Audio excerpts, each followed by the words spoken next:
오늘의 말씀 창세기 14장 17절부터 24절 말씀.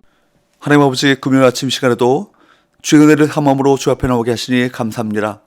이 시간에도 우리 모두에게 말씀을 통해 하나님의 음성을 들려주옵소서. 예수님의 거룩하신 이름으로 기도하옵나이다. 아멘. 할렐루야. 성교 성도 여러분, 오늘 하루도 하나님의 은혜와 평강이 여러분 삶에 넘쳐나길 축복합니다. 오늘 우리에게 주는 하나님의 말씀은 창세기 14장 17절에서 24절까지의 말씀입니다. 우리가 성경을 계속 읽어가다 보면 아브라함은 전쟁에서 이기고 돌아오는 길에 두 사람을 만나게 됩니다. 한 사람은 소돔 왕이었고 다른 사람은 살렘 왕 멜기세덱이었습니다.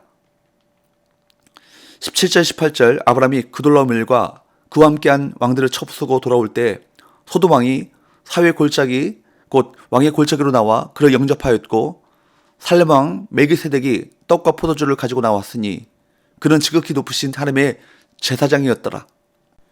여기에 살렘 왕 멜기세덱이 등장하는 것은 참으로 흥미롭습니다. 사실 멜기세덱 왕은 전쟁에 참여한 사람도 아니요 이 전쟁에 관련된 사람도 아닙니다. 그런데 왜 살렘 왕이 나와서 아브라함을 영접했을까요? 구약 성경에 보면 살렘 왕 멜기세덱에 대한 기록이 여기밖에 없습니다. 살렘이란 예루살렘의 줄임말이죠. 그는 예루살렘의 왕이었습니다. 그리고 그는 지극히 높으신 하나님의 제사장이었습니다. 신약 성경에서도 살렘 왕 멜기세덱에 대한 이야기가 딱 한 번 나옵니다. 이 멜기세덱이 예수님과 깊은 관련이 있다고 성경은 증언합니다. 히브리서 6장 20절 그리로 앞서가신 예수께서 멜기세덱의 반차를 따라 영원히 대제사장이 되어 우리를 위하여 들어가셨느니라. 성경은 놀랍게도 예수님이 멜기세덱의 반차를 따라 영원한 대제사장이 되었다고 말씀합니다. 말하자면 이 멜기세덱은 예수 그리스도의 모형인 것입니다. 하나님은 바로 이 살렘 왕 멜기세덱을 보내어 아브라함을 마중하게 하셨습니다. 여기서 하나님께서 아브라함을 위해 멜기세덱을 보냈다라는 이 사실, 이것이 참 중요하죠. 이것은 마치 인간들이 전혀 기대하지 못했을 때 이 땅에 예수님을 보내신 것과 같습니다. 하나님께서는 아무도 예상하지 못했는데 멜기세덱을 아브라함에게 보내어 아브라함을 격려하고 위로했습니다. 특별히 그는 떡과 포도주를 가지고 나왔습니다. 전쟁에서 피곤하고 지친 아브라함에게 떡과 포도주를 주었습니다. 여기 멜기세덱이 나눠준 떡과 포도주는 예수님께서 살아가는 제자들에게 최후의 만찬 때 나눠주었던 음식을 연상케 합니다. 예수님께서 최후의 만찬 자리에서 제자들과 나눈 그 떡은 생명의 떡이요 그 피는 생명의 음료입니다. 우리 예수님은 인간들이 예상치 못한 하나님의 구원이요 위로입니다. 하나님은 하나님을 반역하고 떠나서 죄와 마귀에게 삶의 고통에 시달리는 사람들을 구원하기 위해 예수님을 이 땅에 보내셨습니다. 살렘 왕 멜기세덱처럼 이 땅에 오신 주님은 죄에 눌려서 지치고 피곤한 사람들을 죄에서 구원하시고 삶의 소망, 힘을 주시고 위로를 주십니다. 그렇다면 살렘 왕 멜기세덱은 어떻게 아브라함을 축복했습니까? 19절 20절 그가 아브라함에게 축복하여 이르되 천지의 주제이시오 지극히 높으신 하나님이여 아브라함에게 복을 주옵소서. 너희 대적을 내 손에 붙이신 지극히 높으신 하나님을 찬송할지로다 하며 아브라함이 그 얻은 것에서 10분의 1을 멜기세덱에게 주었더라. 여기에서 우리가 주목해야 될 두 단어가 있습니다. 하나는 하나님을 천재 주제시오라고 말하는 것이고 다른 하나는 너희 대적을 내 손에서 붙이신 지극히 높으신 하나님이라고 선포하는 것입니다. 천지의 주제라는 이 말은 하나님이 온 땅을 주관하시는 분, 모든 사건의 주대심을 말하는 것입니다. 또 너희 대적을 내 손에 붙이셨다라는 말은 전쟁을 이기게 하신 그분이 바로 하나님이라는 것을 선포하는 것입니다. 아브라함은 이때 비로소 이 전쟁에서 내가 이긴 것이 하나님 때문이로구나, 하나님께서 도우셨구나 라는 것을 깨닫게 된 것 같습니다. 아브라함의 가슴이 찢었겠죠? 그래서 아브라함은 이 말에 아멘하고 응답합니다. 그리고 그 얻은 것에서 10분의 1을 11조를 멜기세덱에게 드렸습니다.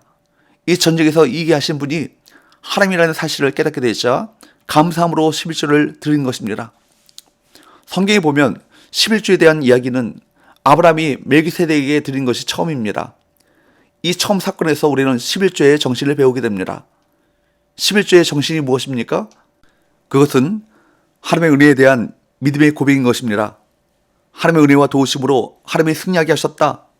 하나님이 도우셨다라는 것을 깨닫고 은혜에 대한 감사함으로 드리는 것이 11조인 것입니다. 그렇기 때문에 11조를 드리는 사람에게는 분명한 두 가지 특징이 있어요. 첫째는 믿음이죠. 하나님이 도우셨다는 이 분명한 믿음, 이 믿음이 없는 사람은요, 11조 드리기가 참 어렵습니다. 두 번째는 물질에 대한 자유함이죠. 믿음으로 11조를 드리는 사람은 물질의 염려로부터 자유하게 됩니다. 우리가 물질의 유혹을 이길 수 있는 길은 하나밖에 없습니다. 바로 믿음입니다. 이상하게도 믿음을 가지게 되면 그때부터 물질을 초월하게 됩니다. 물질을 초월하게 된다는 것은 물질이 필요 없다, 아무것도 아니다 라는 것이 아니라 물질로부터 얽매이지 않고 자유하게 된다는 것입니다. 아브라함은 하나님을 신뢰하는 믿음이 자라면서 그런 물질의 염려와 속박에서 자유해졌습니다. 그래서 11조를 드린 것입니다. 그런데 더 놀라운 것은 아브라함이 소돔 왕과 대화할 때 나타납니다. 21절, 소돔 왕이 아브라함에게 이르되 사람은 내게 보내고 물품은 내가 가지라.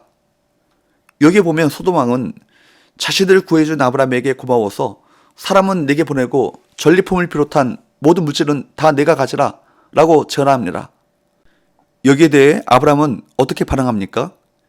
22절 23절, 아브라함이 소돔 왕에게 이르되 천지의 주제이시오 지극히 높으신 하나님 여호와께 내가 손을 들어 맹세하노니 내 말이 내가 아브라함으로 치부하게 하였다 할까 하여 내게 속한 것은 실 한 오락이라 들매끈 한 가닥도 내가 가지지 아니하리라.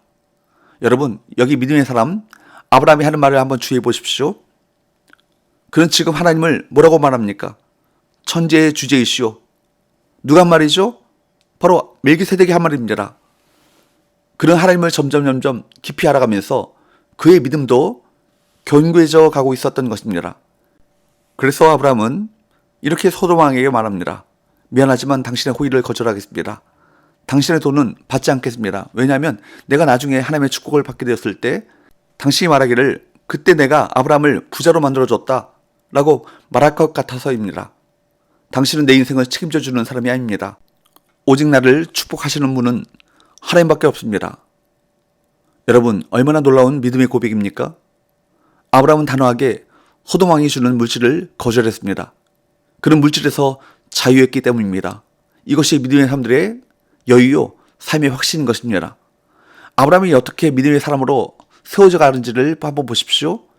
그는 가병 318명으로 전쟁에 개입해서 그 엄청난 군대 그돌라오멜 연합군을 무너뜨리고 승리했습니다. 그는 믿음으로 11조를 드렸습니다. 또 믿음으로 소돔 왕의 호의를 단호하게 거절했습니다. 아브라함의 믿음은 점점 더 분명해지고 있습니다. 하나님이 함께 계시면 전쟁이라도 괜찮습니다. 하나님이 함께 계시면 돈 때문에 비굴해지지도 죄와 타협하지도 않습니다. 하나님은 천지의 주제이십니다. 더 좋은 것을, 가장 좋은 것을 준비해놓고 계시는 참 좋으신 하늘 아버지십니다. 믿음의 여유를 가지시기를 바랍니다. 그렇습니다. 믿음의 사람은 설 자리와 안 설 자리를 아는 사람입니다. 쓸 돈과 쓰지 말아야 할 돈을 아는 사람이죠. 하나님의 것을 구별할 줄 알고 하나님의 은혜에 감사할 줄 알며 하나님을 위해 돈을 기꺼이 드릴 줄 아는 사람입니다. 돈이 아무리 크다 해도 하나님께서 기뻐하시지 않는 것이라면 거절할 수 있는 사람입니다. 이런 자세야말로 믿음을 가진 사람의 여유요, 삶의 확신이 아니겠습니까? 믿음은 우리들을 물질의 유혹에서 자유하게 하고 하나님의 주권을 인정하게 합니다. 믿음으로 승리하시기를 축복합니다. 기도합시다. 하나님 아버지, 하나님만이 천지의 주제이시오 만복의 원천이시며 우리에게 좋은 것을 주시기를 기뻐하시는 참 좋으신 하늘 아버지이심을 늘 기억하게 하셔서 하나님을 신뢰함으로 흔들림 없이 믿음의 길을 걷게 하여 주옵소서. 예수님 거룩하신 이름으로 기도하옵나이다. 아멘.